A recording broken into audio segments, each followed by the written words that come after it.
Hello everyone, thank you for joining me, Kia, with Questions with the Queen. As you can clearly see, I am doing my favorite heel turn moments, and I have 1 through 6, with 6 being the least favorite, my 1 being the most favorite. So as we go through, you're going to kind of get my thoughts and my opinions, and that's just how it's going to run.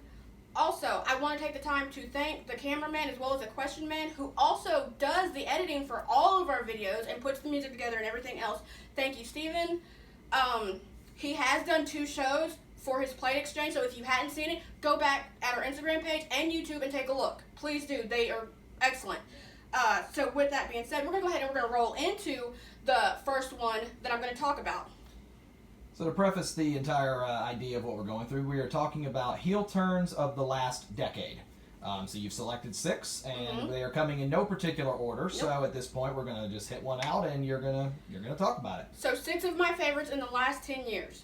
There you go. Okay. So the first one that you want to chat about is Nikki Bella turning on Brie Bella at Summerslam a couple of years ago. So for this one, I was just like, my mind was blown, because you have to think, the sisters, twins, they've been together for most of their lives. They do everything together. They talk to each other for the ups, the downs, the ins, the outs. They're always together.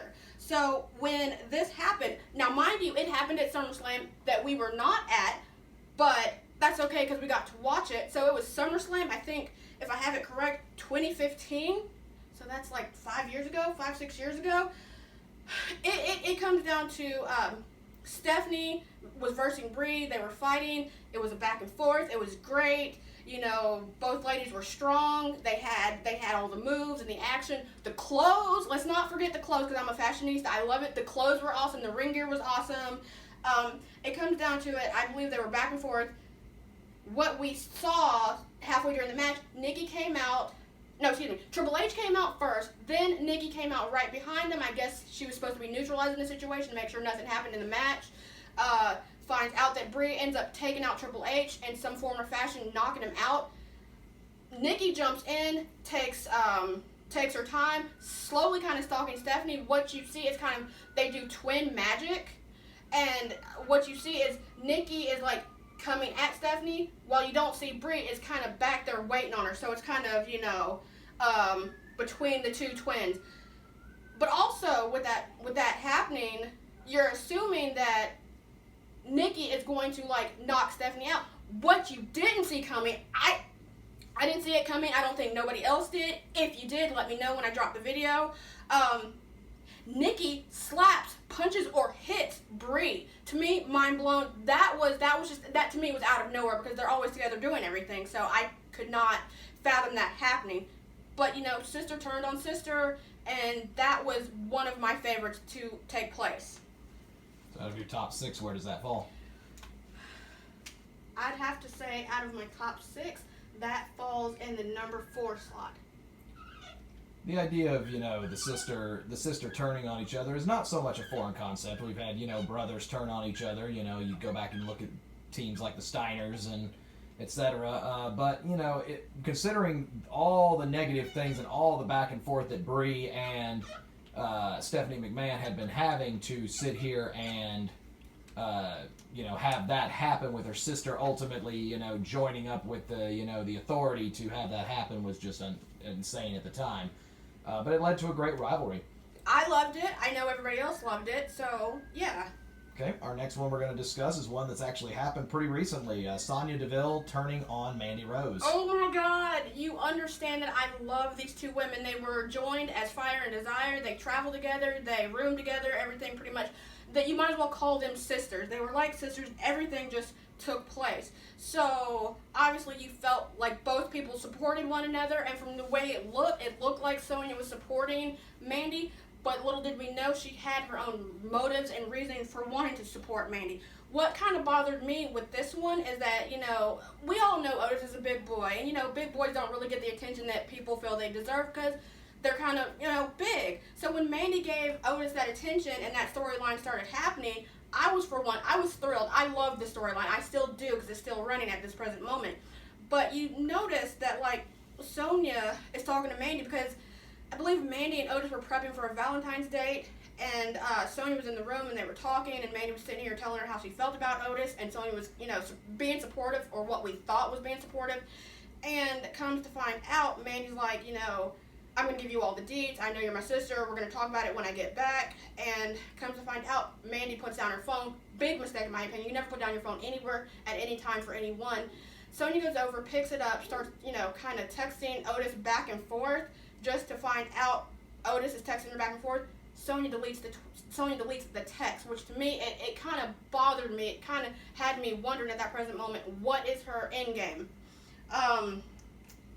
For me, and then going into that, seeing that, what kind of bothered me is that at the time, Dolph was facing Tucker when the hacker, the mysterious hacker, decided he was going to actually take the time to appear on the screen. At that present moment, everybody was already out there. Sonya and Mandy wanted to stop Dolph. Otis had come to check on Tucker. And as everyone's looking around, the power's kind of going in and out, and the hacker shows up on the screen, says the truth will be heard, people will know what's going on, and that's when he plays the feed or the footage for what has taken place over the last several weeks or whatever. So, with that being said, Mandy wasn't having any of it. She didn't want to put up with it. The fact that Sonya could do her so wrong, for her own personal gain was one thing. She saw it coming from Dolph, but from Sonya, not so much.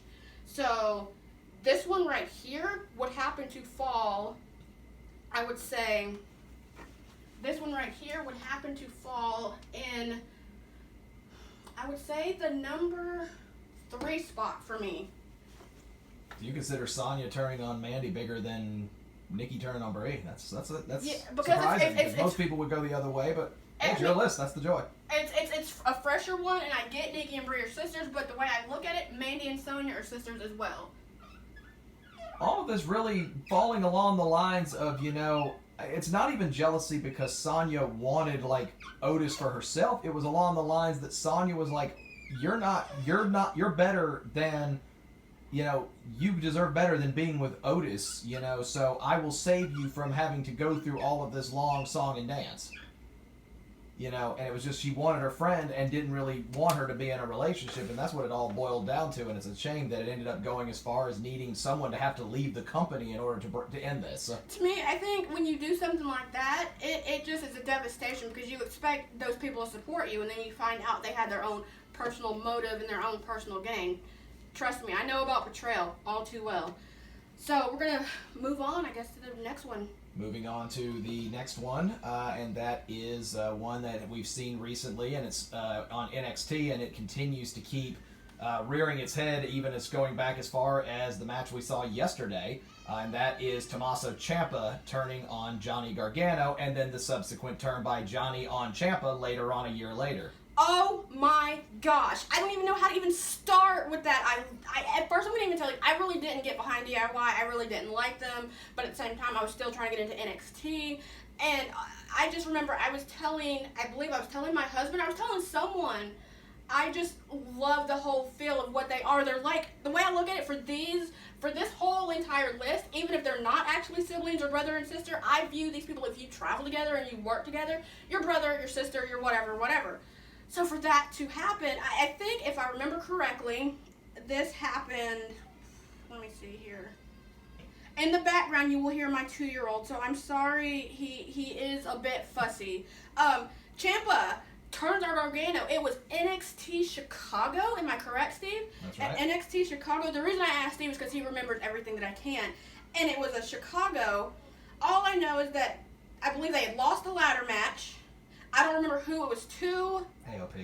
AOP, of course. It was AOP, and I think it was for the titles. AOP ended up retaining. Ciampa, obviously, Ciampa and Gargano weren't happy. They put on a nicely fought match. The next thing you know, they're walking to the top of the ramp. They're hugging each other. And just out of nowhere, for me, I didn't see it coming. But, and I don't think nobody really saw it coming. Steve, did you? Mm-mm. I didn't see it coming. Next thing you know, they're hugging, and Ciampa literally leans back, turns towards the board in the back, and is throwing Gargano through it. And I'm thinking, what the hell just happened? I get you lost this match to AOP, some of the biggest competitors you probably will face in your career, but there was no need. And all you saw was Ciampa was mad, and he was beating the, I'm going to go as far as saying he was beating the crap out of his own brother. Like, dude, I get y'all lost, but figure out another way.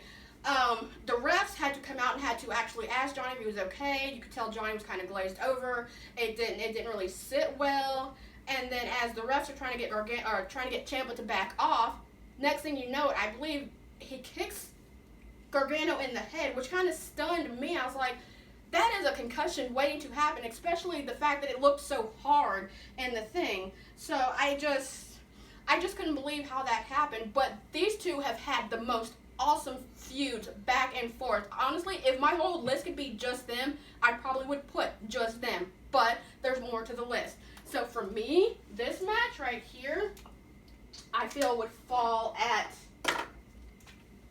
number, I would say number 5. Oh, I got the wrong pin. I know some of y'all are thinking that's crazy. How could you put it there? If you have a difference of opinion, please let me know when my husband posts the video on.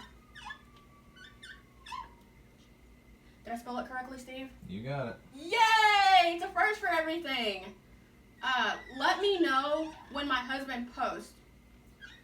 What's great, and this just goes to really give you great credit towards the NXT storyline writing. This happened over 3 years ago, and yet this back and forth has had actually each person heel turn on the other, where they actually, for a period of time, a very small period of time of about a month, actually worked things out, got back together, teamed up at Worlds Collide, only for Gargano to then heel turn back on Ciampa. Of course, you had one final beat, which was their no holds barred match at the undisclosed location.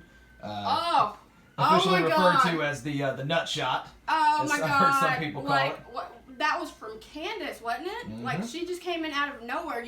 I think she had a match that night, but that did not stop her from actually showing up to support her husband, which a good wife does. Trust me, I know that all too well. So. But the fact is, you've seen this rivalry continue on, and since both have now fully turned on the other, I don't think this one is ever in any way salvageable. The Bellas have been able to figure it out. There may come a time where Sonya may return to help Mandy or vice versa. Oh, yeah. I don't see any scenario where Ciampa and Gargano can ever be able to reconcile this with as many times as they have turned on each other. I think we tried to see a reconciliation and everything work out, but the way it goes, it might even be for a short moment.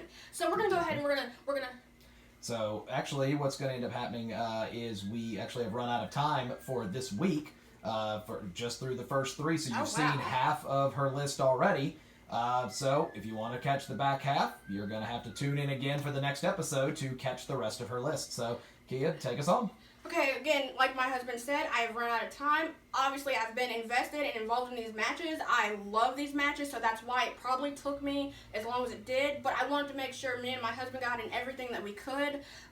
Tune in next week to get my other 3, like my 1, 2, and my 6. Until then, y'all have a good night, and y'all stay safe out of COVID. Love you guys. Bye. Oh, let me not forget, Connor's Cure, all of this month. Please, even if it's just a little bit, do me a favor, donate. A little bit helps going towards this wonderful cause. I have the pin, which my husband had, he bought for me because I asked. I know I have the bracelet. I know you can't see it, but what we'll do is we'll post pictures, as well as the cape. I donated one year, and I think it was $10, and they were nice enough to give me this cape. And I just, like I said, even if it's just like $2, $3, just donate. Every little bit helps. With that being said, I love you guys, and I will see you next week. Bye, you guys.